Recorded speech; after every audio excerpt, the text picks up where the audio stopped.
A lot of my most progressive students like to believe that they're the first people that invented the idea of transliberation, or like they're the most progressive. They are shocked to realize that like people younger than them had these amazingly radical ideas and were seriously working through political problems about strategy, collectivity. To hear gay people empowered in the 70s saying to straight people, basically, this idea that you think you are better is a lie. It shocks students, not only that these battles were happening so much earlier than they thought, but that they were done by people with such clear eyes. They weren't just saying like these are the right pronouns, not that there's anything wrong with demanding people speak with the right pronouns. They were saying like, how do you organizationally get together to change the nature of the world? Welcome to Voices of Esalen. I'm Sam Stern.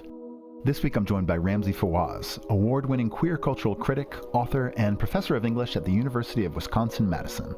Please be warned, this conversation is a firehose of brilliance, and together we cover a frankly outrageous number of topics, including the politics and poetics of gender, the radical imagination of the 1960s and 70s. What happens when college students of today read manifestos from the 70s and discover just how fiery and fearless those voices actually were? How transliberation actually predates gay liberation in the United States. The dark seduction of wounded identity and the political dead end of suffering as a personality. What the Beatles, postwar masculinity, and femme androgyny have to do with trans desire and cultural anxiety. Teaching as ego dissolution. What it means to use the classroom like a psychedelic space. And the idea that pluralism, true radical pluralism, begins by accepting that you will be changed productively by contact with people who are radically different from you. I think you'll find Ramzi bold, funny, passionate about teaching, and deeply attuned to this moment that we're all living through. Here's my conversation with Ramzi Fawaz.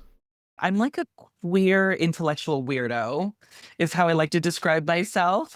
I am a second-generation Lebanese-American gay immigrant to the United States who grew up reading superhero comic books as my anchor in life. I saw myself and all of my identities in like weird, superhuman, monstrous characters who were kind of freaks and genetic outcasts who produced kind of alternative families. And I also grew up in a queer family.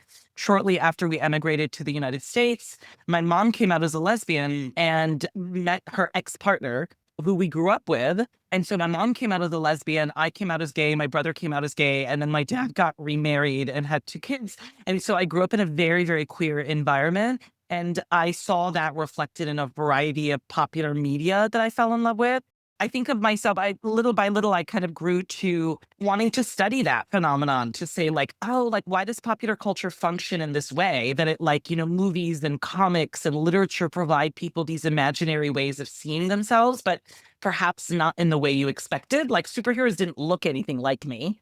And most of them were not gay, but I felt I identified with them because we were outcasts in different ways. I pursued a life in which I study American culture. I got an undergraduate degree in that field, and then I got a PhD in American studies, and I became a professor of literature and American studies. So I see myself as a sort of intellectual journeyer, like I'm like traveling the universe of popular culture, trying to understand it and what it does for people.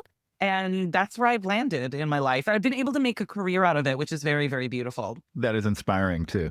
Yeah. What are some of the courses that you teach, and where do you teach, Ramzi? I am deeply grateful and fortunate to teach at the University of Wisconsin-Madison. As many people know, it's kind of one of the top public universities in the world. And that means a lot to me because I went to Cal, I went to UC Berkeley, which was a life transformative experience. And especially in these times that we're living in, where there's just just an exhausting and endless attack on the university system, even though, of course, like everybody wants to go to school, it is lovely to teach at another public university that serves the people of Wisconsin. And I think of myself as a civil servant. And I love that work. I teach courses on queer and feminist popular culture. So I teach a class on the queer and feminist 70s. I teach a course, which I'll teach again next spring, on the cultures of AIDS activism I've taught a course a number of times called Queer Ethics. It's about questioning the relationship between one's sex life to one's political life. Like, should there be a relationship? What is the relationship? How does that work? And then I teach a lot of classes in American cultural studies. So I teach courses on the American 1930s, like a lot on the 1960s and 70s. So like right now I'm teaching a class on the radical 60s and 70s that looks at like Black power, civil rights, the women's and gay liberation movement, decolonization. And I also really love teaching courses that engage with really important intellectual thinkers from the 20th century. In the fall, I'm going to teach a graduate seminar called Three Cosmopolitan Thinkers, Hannah Arendt, Edward Said, and Toni Morrison. Wow. Those are three very, very important thinkers of the 20th century who don't normally seem to have anything to do with each other. Right, a political philosopher, Arendt, a literary historian, Edward Said, and an African-American fiction writer, an essayist, Toni Morrison, Nobel Prize winner. And I say, but all three of them had a very similar way of thinking about difference, which is that they believed in the idea of mutually transformative encounters with people who are radically unlike you. They were, all three of them believed in this cosmopolitan ideal of like, maybe the best way to move through the world is to accept that you will, in unpredictable and surprising ways, meet people who will be so not like you that they will shake the foundation of who you are. And like, that would be a good thing.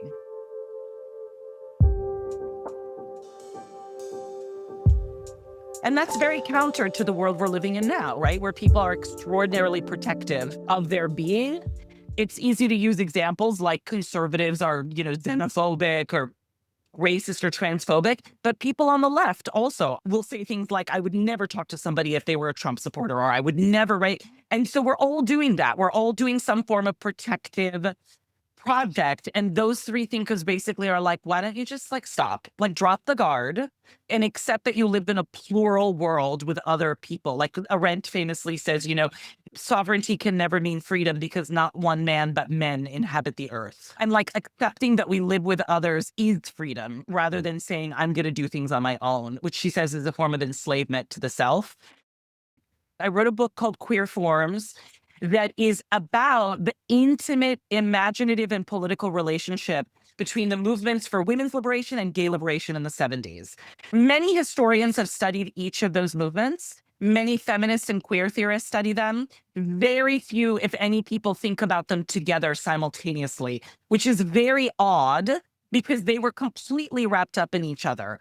And so I remind people, right, like at its core, women's liberation was about trying to create a world in which we could acknowledge that people of all genders are more than one thing. It's that simple. Like women are more than one thing. Women are more than being women. Men are more than being men, right? We are multidimensional. Each of us carries a variety of qualities, temperaments, personality types, desires, aspirations that are not reducible to our gender. And so simply creating a world where we might have more choice, how we want to inhabit our bodies and our desires, is at the core what feminism is. And it simply appears to be about women on the surface because women happen to be the members of our society who bore the burden of being fixed to their gender more visibly than anybody else. But as we see with whatever people call the male loneliness epidemic, the self-harming of men, etc., men also bear the weight of the conformity that is required of gender. So, like, if that's a fundamental idea of feminism, like, people are multidimensional, we should all have access to the full range of our humanity, regardless of our gender. What could be a better basis for gay liberation? Queer people were doing in the 70s were saying our sexuality is also multidimensional. Our desires are incredibly complex. Not only gay, self-identified gay people should be free, straight people should be free from straightness. They were like, we should all be able to free ourselves from the assumption that the fundamental defining feature of desire is the gender of the sexual object choice. Like, we're like, that's ridiculous. There's a million other variables by which you desire people. Some of us love people with curly hair. Some of us are attracted to short people. Some of us, right? Like, some of us are attracted to size differences. Like, the list could go on forever, right? So, like, the vectors along which we desire are so multiple, and yet we love to say that the defining feature is gender. is like whether you like somebody who's male, female, or trans or whatever, or non-binary. Like that's such an absurd limitation that is an invention of the last 140 years. Without a feminist analytic, gay liberation could not exist. Part of it is also that feminists said there is no such thing as failing to be a man or a woman appropriately. These are all social constructions. And gay people were like, we're told all the time that we failed to live up to our proper gender, right? Gay men were like, we're told all the time that we're sissies and we're not really real men.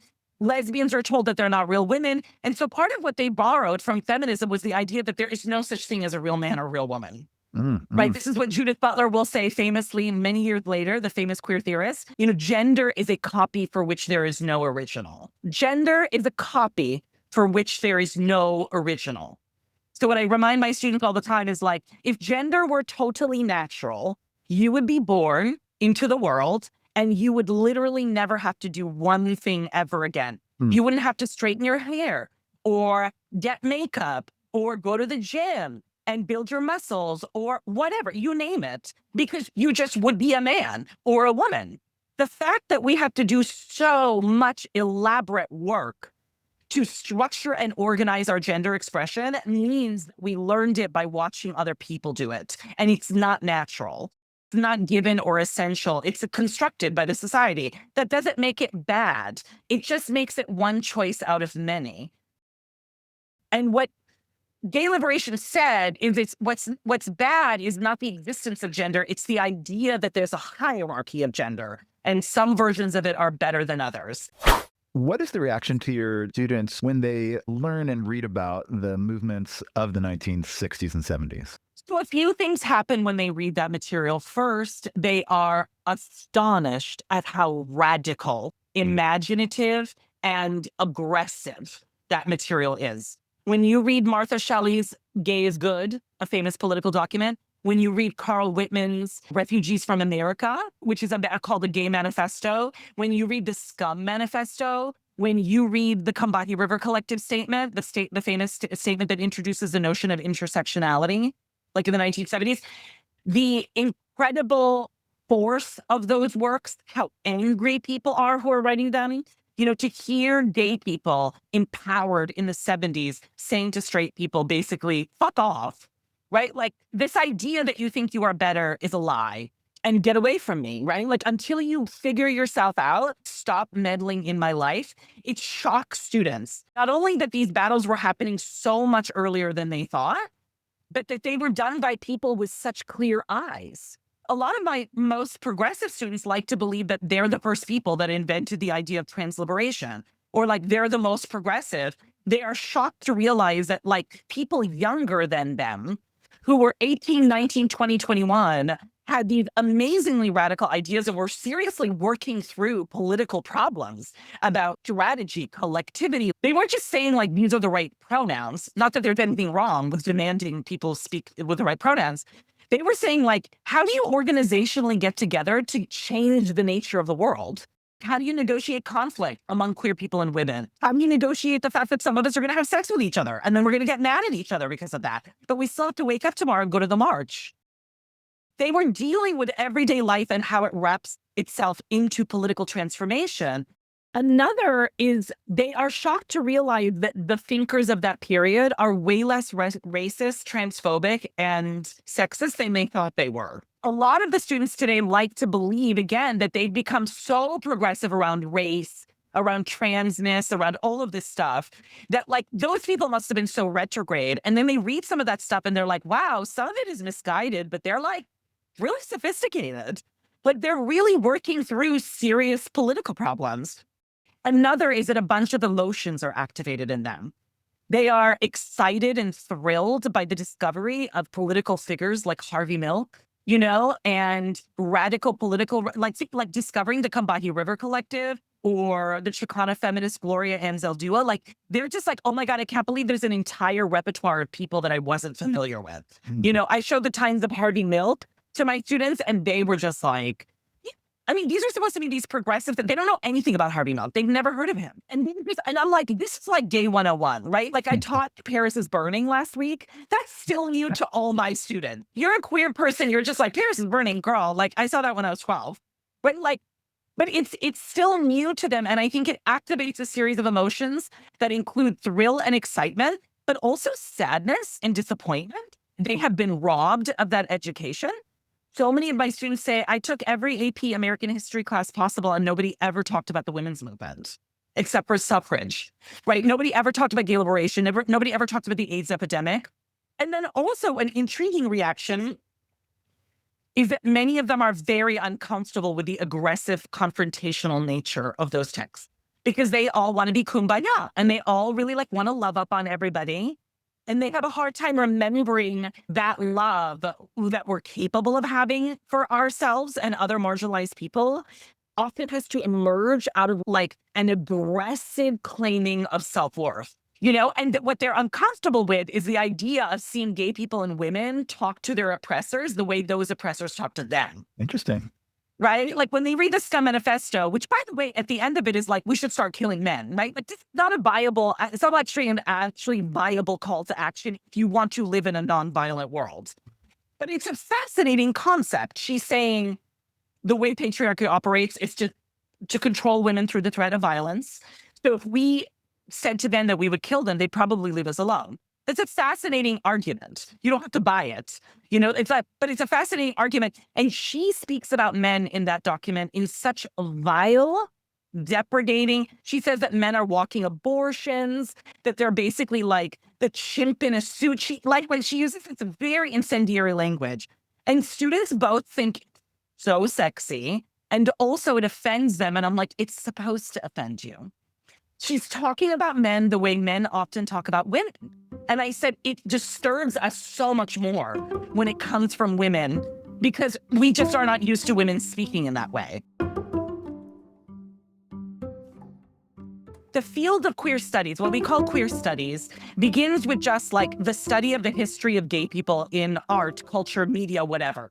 And little by little, that starts to sort of give way to what we now call queer theory, which was a body of thought that was saying, like, actually, gay and lesbian people are a historical construction. They haven't existed forever. Like, yes, there have been people who have same-sex desire forever, but the idea that those people are gay or lesbian or transgender is a very recent vintage. Huh. The idea that, like, as a result of the fact that you are a man who likes to have sex with men, that you have an identity called homosexual, right? It's like very recent. Before the last 150 years, you would just be thought of by the Catholic Church as like a sinner, right? They didn't look at you and they were like, you're a homosexual. So queer theory basically says, actually, we shouldn't be studying gay and lesbian identities. We should be anti-identitarian. We should be studying the way that queer desire runs through the human species in a million different ways. Very many self-identified straight people don't live a straight life. They live a very queer life. They refuse to have children, or they raise their kids androgynously, right? Or they have polyamory, and they have multiple partners. But many people live a queer life, is what queer theory said. And so queer theory said, actually, what we should be studying is queer ways of living in the world that are not reducible to single identities. So yes, we should study self-identified gay and lesbian people, LGBTQ. We should also recognize that those categories are, as you said, fluid, open-ended, open to change. This was an amazing transformation in thought about sexuality. This was like a quantum leap in thinking about what sexuality is. It broke us out of the logic of identity, and it allows us to see queerness as a way of life, as a kind of free-floating social force that moves between bodies and creates new possibilities for ways of life. So another way to think about it is this, like queerness is not an identity, it's a form of invention. It's like the creation of new social relations.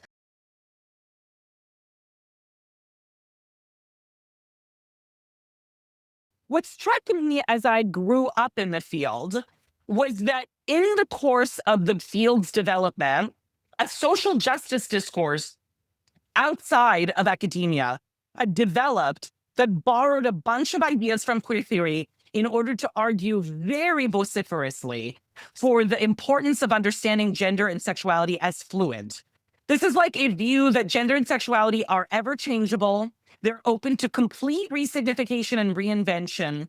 And that's how we should understand them. I believe in this in spirit, by the way. Like, I believe that gender and sexuality change all the time. I believe that they're open-ended. I don't believe they're fixed to identities. But what I found funny was that in this process, fluidity itself became a new identity. Instead of escaping the fixed, rigid nature of identity, what we did was just create another identity that looks like it's fluid and open-ended. So what you have is a generation of young queer people who now aspire to this unbelievably, like, this standard of open-ended, transformable change that is almost impossible to achieve for anyone. Like, nobody can be fluid all the time in every moment. Like, it's exhausting. Like, all of us know how exhausting it is to even, like, try to sort out your gender and sexuality, even if you're cisgender or gay or right, like even if you're not having a high level of complexity around your sexual and gender identity, you can't be fluid all the time.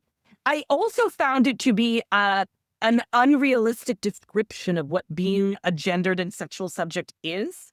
I find being someone who inhabits a male body with gay male desire is very clunky.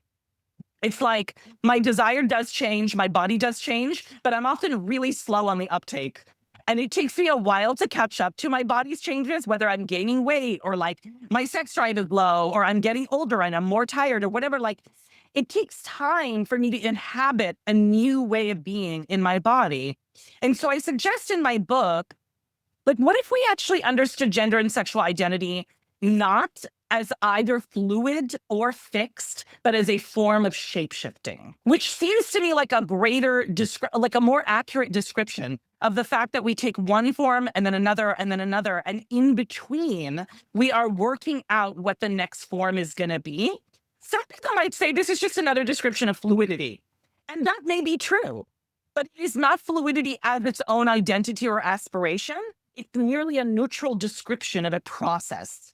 And so part of what I argue in the book, Queer Forms, is that shapeshifting is about taking on different forms, right? One and then another over time, which would allow you to not see your identity as a form of imprisonment, but as the transgender scholar Lucas Crawford says, what if every identity was a short-term lease? What if it was like, okay, I inhabited this for a while and I think it's time for something else? I think one of the problems with fluidity is it assumes that we can do that process effortlessly and that everyone will recognize us the minute we do it. All of us have had the experience, both in ourselves and in others, of starting to make a change in our sexual identity, maybe in our pronouns, maybe how we present, and sort of wanting other people to recognize that in us in 8 seconds. Being angry with them when they don't recognize it, because secretly we know that we haven't arrived there yet ourselves, or like it's taking us a minute to get there and we need other people's recognition to get there. I understand that impulse and I understand that desire, but I also think we have to give ourselves and other people grace. And what I love about the movements of women's gay liberation in the 70s was that they understood that the process was going to be painful, that shedding the old skin of heteropatriarchy was going to require a huge amount of deprogramming, that it was not going to happen overnight, though they fantasized that it would. And it very quickly did not. And that it would be a lifelong process. And so I like the concept of shapeshifting as the description of a process of evolution that is not towards one thing, but that is always to different things over time. You know, somebody like the brilliant transgender historian Susan Stryker will point out that, like, in fact, transgender liberation happened a decade before gay and women's gay liberation. It happened in the 60s. A lot of people don't realize that, A, the discourse or the debate around trans and about transgender experience was happening throughout the 20th century and the late 19th century. Like, with the arrival of people to major urban areas, with the access to new medical interventions, people began to realize that they could, like, dress in other kinds of clothes, they could present differently. with the rise of mass consumerism, many different kinds of LGBTQ people began to realize that they could buy commodities that would help them pass as another gender. Makeup, dresses, right? Jewelry, like all of these different things become accessible to you.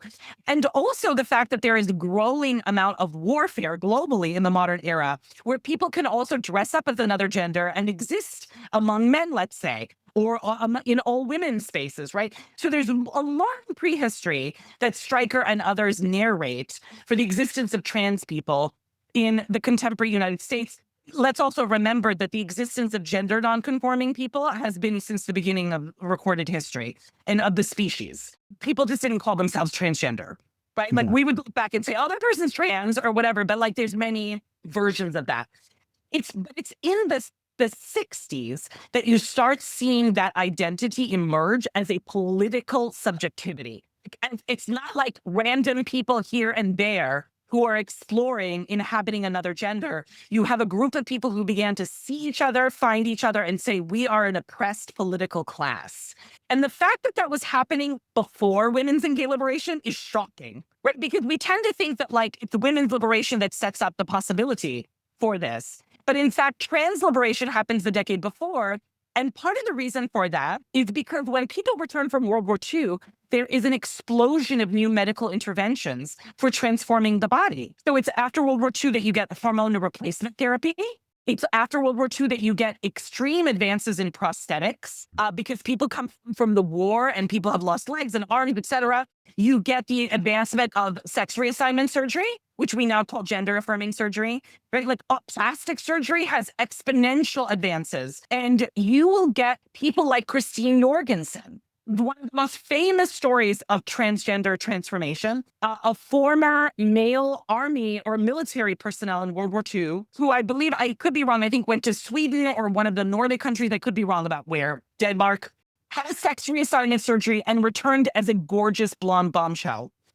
Absolutely blowing the minds of Americans, wrote a memoir, became a huge celebrity. Because the idea that in post-war America, with this unbelievable suburban abundance, with the accessibility of upward mobility, that you could have so much choice that you could also choose to become another gender, was for a brief shining moment thought of as like the most American thing you could possibly do. This is great American individualism. Of course, as people will show, when it was revealed that Jorgensen didn't have female internal organs, people then thought that she was inauthentic and a sham. So then there was like a turn against her. But there was a brief moment when transgender existence was deeply associated with a form of American upward mobility and freedom over the self. And that explodes in the 60s.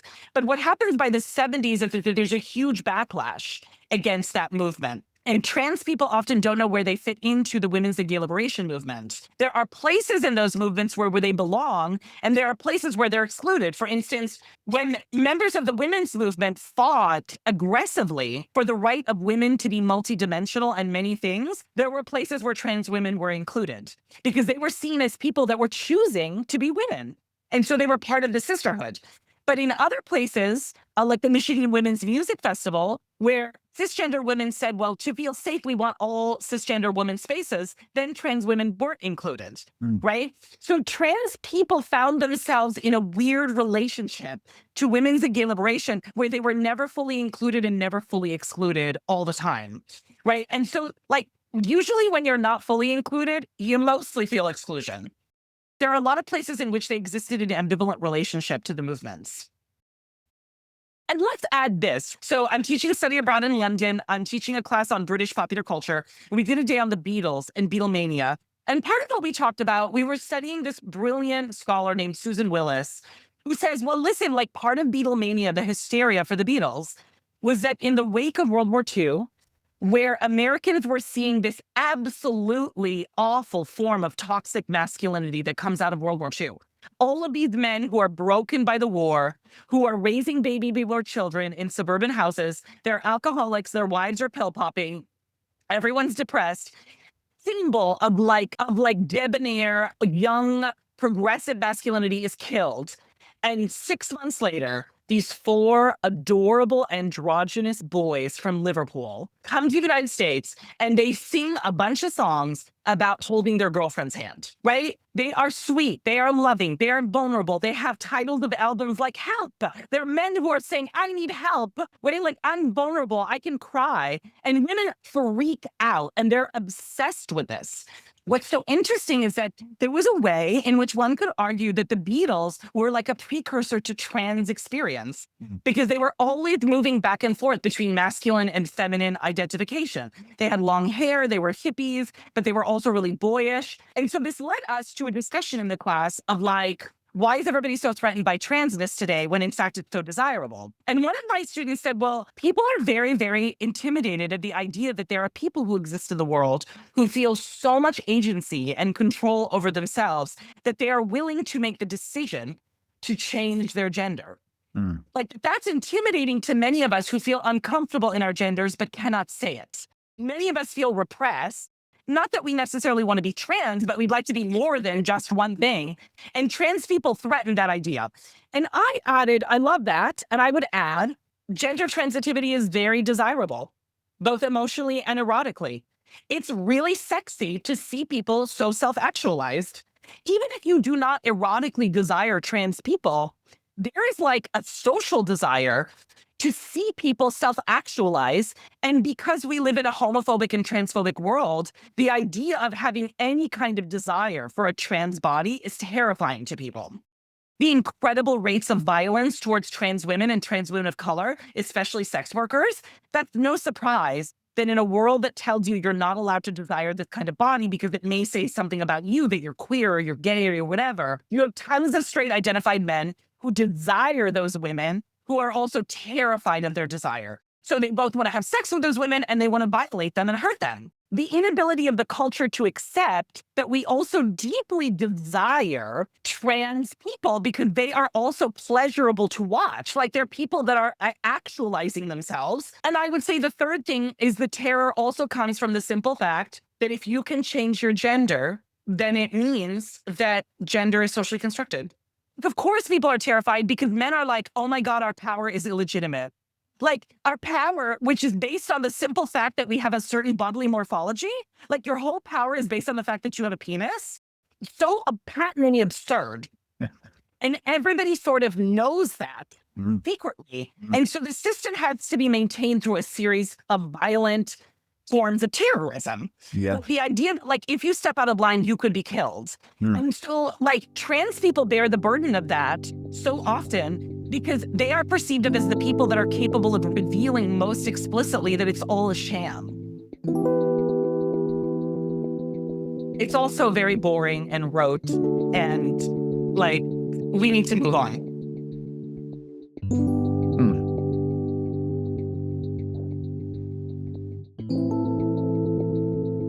I want to give you the opportunity to speak about your interest in psychedelics, particularly as it pertains to identity in the ways that we've discussed so far here. So I'll give you a little bit of the backdrop of how I arrived at that place. When I was finishing writing my second book, Queer Forms, one of the chapters of that book is all about Tales of the City, which many people in the Bay Area know about, this famous queer serial fiction about a group of gay and straight friends in the Bay Area in the 70s. And I did something unusual, which is that I interviewed 30 people who had read it in its original form in the San Francisco Chronicle. And I remember near the end of my research, when I'd written the chapter, I went and gave it as a talk at the San Francisco LGBT Center.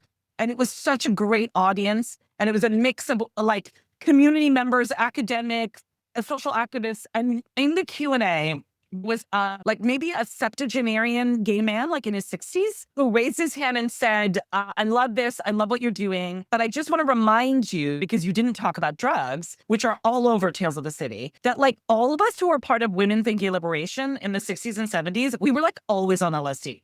Yeah.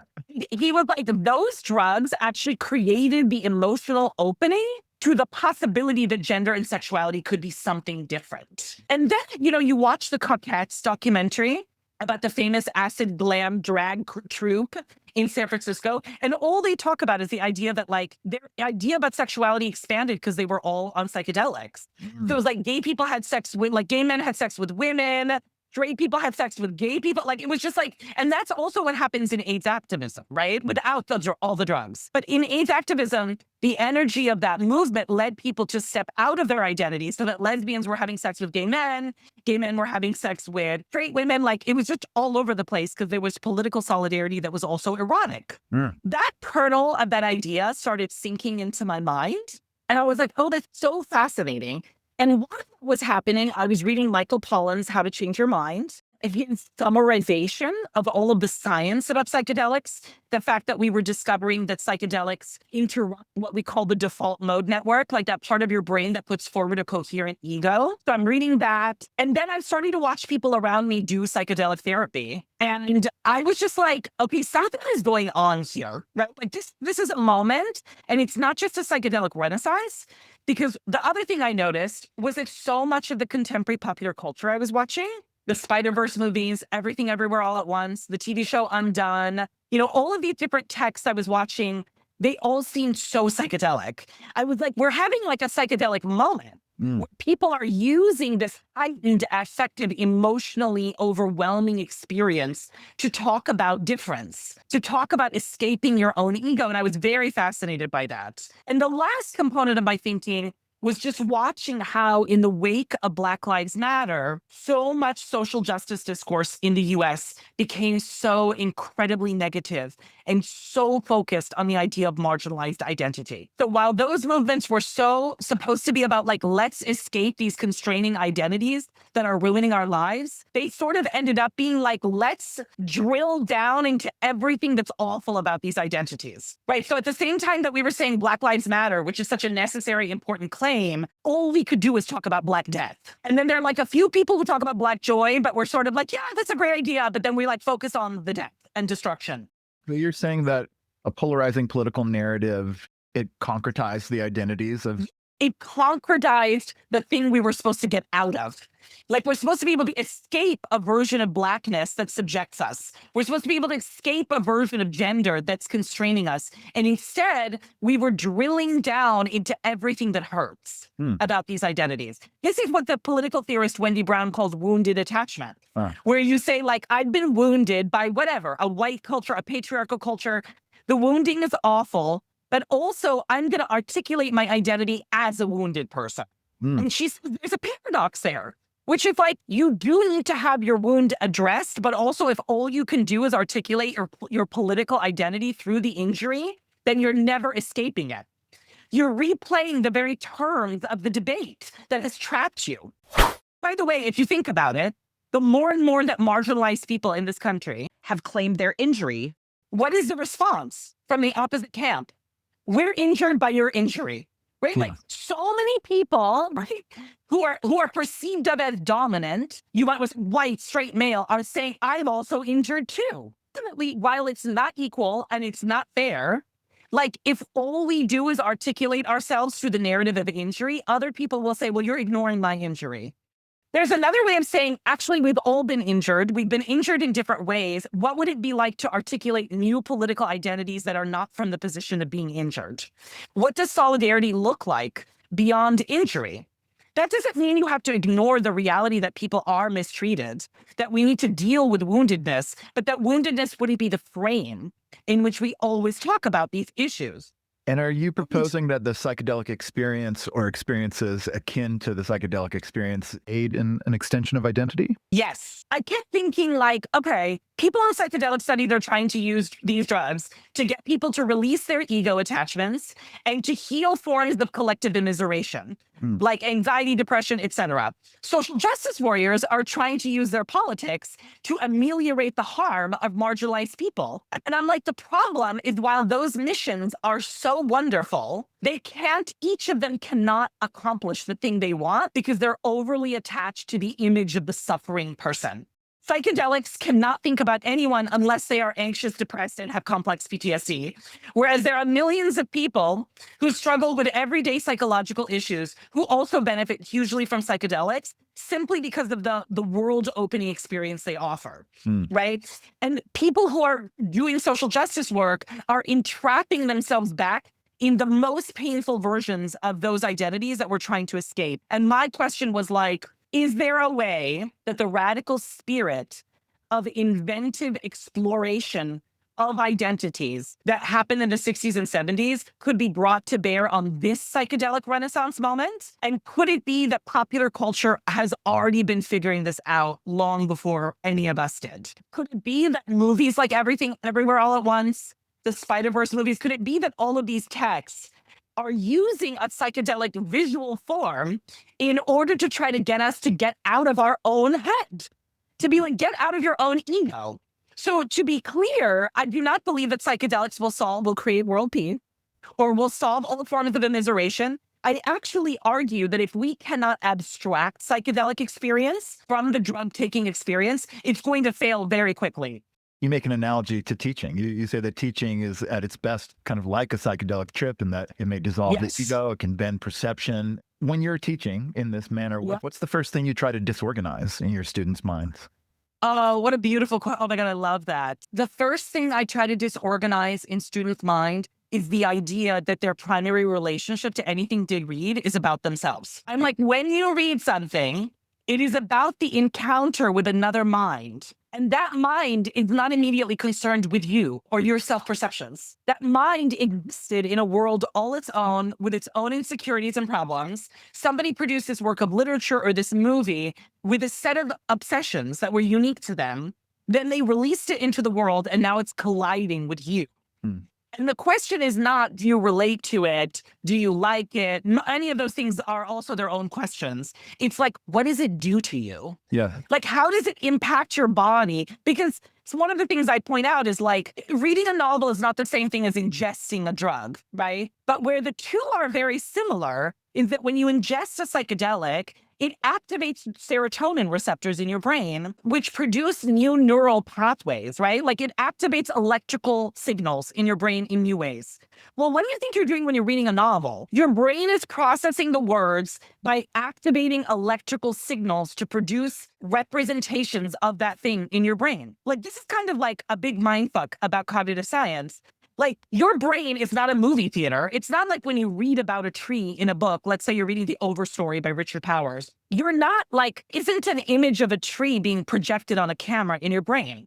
Your brain produces an electrical set of signals that invoke the image of some tree. It's an amazing thing. Your brain is translating the everyday world into a set of electrical signals that are unique to you. So I think this is something that we've sort of failed to talk enough about in the study of literature and popular culture, that like the encounter with culture is a lot more like the drug-taking experience than we think. And my point is to say that like one of the things humanities education does is we induce forms of psychedelic experience, but we don't do it with drugs. We do it with books and literature and media.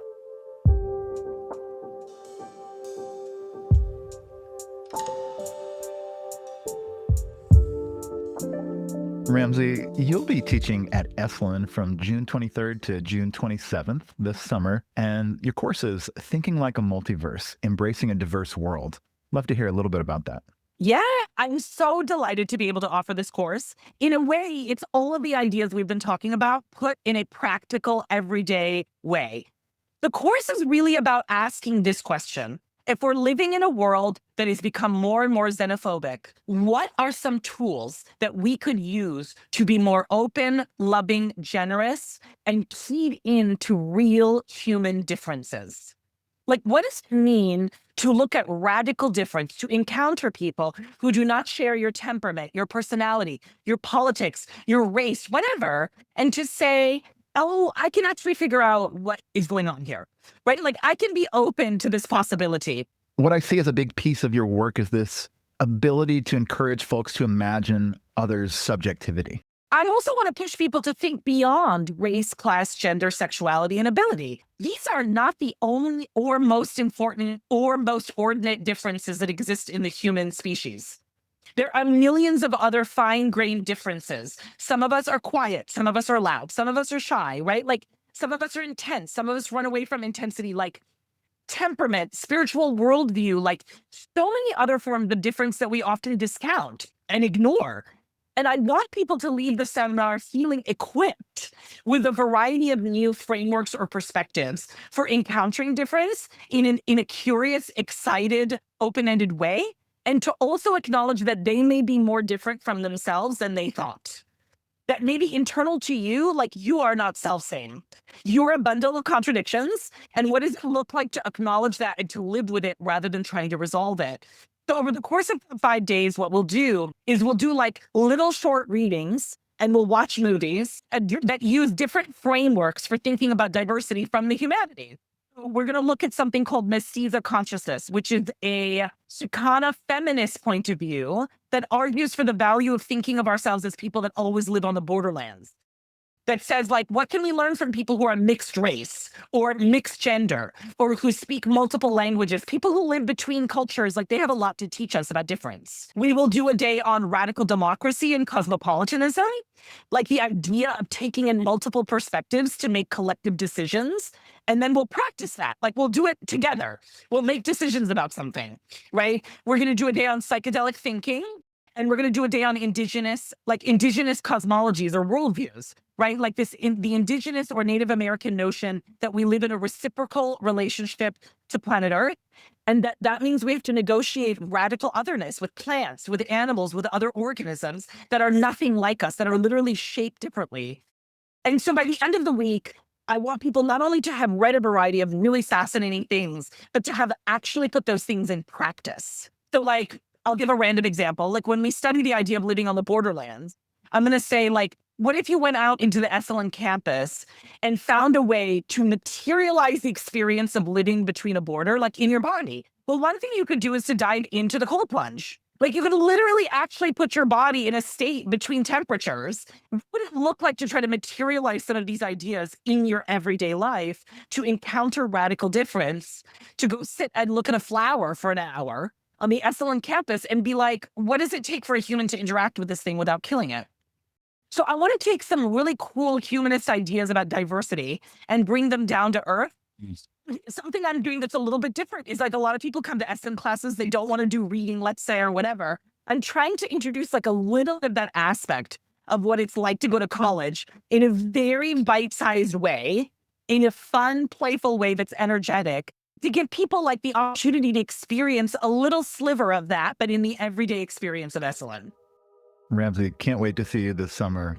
Ramzi Fawaz, award-winning queer cultural critic and educator, author of The New Mutants, Superheroes and the Radical Imagination of American Comics, as well as Queer Forms. It has been such a delight to speak with you today. Thank you, me too. Thank you for having me. This was wonderful. Today's show is produced in conjunction with Shira Levine. Our theme music is by Nico Holloman. Additional music by Blue Dot Sessions. Sound effects taken from CapCut. Not that anyone is asking, but I use ChatGPT to help me write my intros and to generate some questions for my guests. Never let the suggestions of a large language model supplant your own creativity. In other words, edit, curate, and add your own point of view. Think critically, because why not?